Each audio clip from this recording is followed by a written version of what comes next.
I want to move into your profession. You're talking to me today, but what do you exactly do at Gold? In fact, what is Gold? That's a dope name for a company, but what is Gold?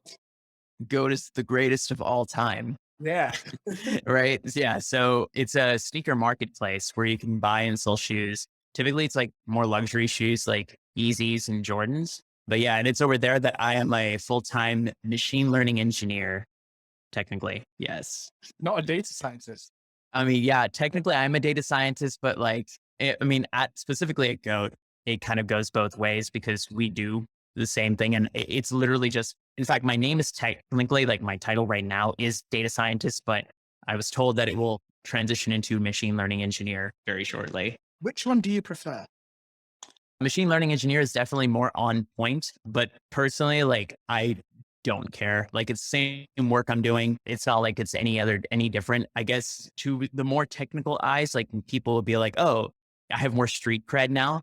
Because like people look at data scientists these days, I feel like, oh, you're a data scientist. That means you could possibly be doing anything. And then they don't really know what I'm doing in general. So I feel like I personally don't care because my work itself is as engaging as it was before. But I guess for if I tell people, people would be like, oh, yeah, machine learning, that's a buzzword. And you're a machine learning engineer, another buzzword. Together, that must be amazing. So why not? I can brag about it as a machine learning engineer.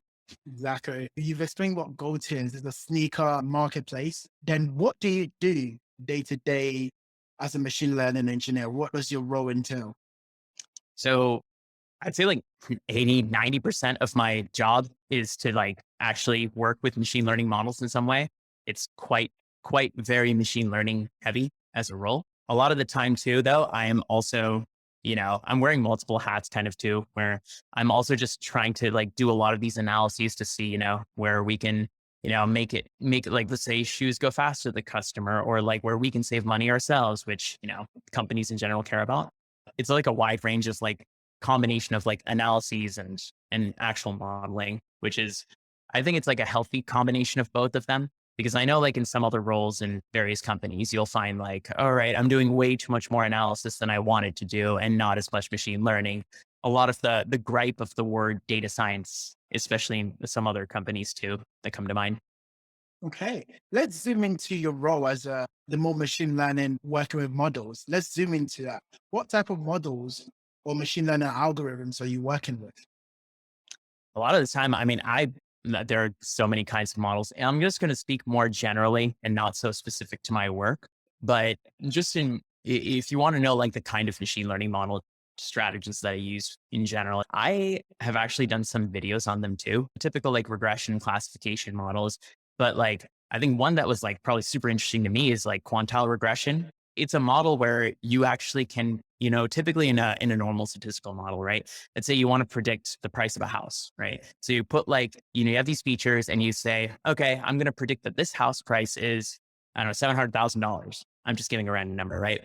But you can actually get a kind of confidence associated with that regression or that output by displaying what is the confidence that there's a 50% chance that the actual next house price is $700,000, but you can also get like the 40th percentile quantile, which is like, what is the chance that this model's predicts, like, let's say that's, I don't know, 680,000. So that's like, okay, there's a 40%, there's like over a 60% chance, I should say, that it is over this $680,000.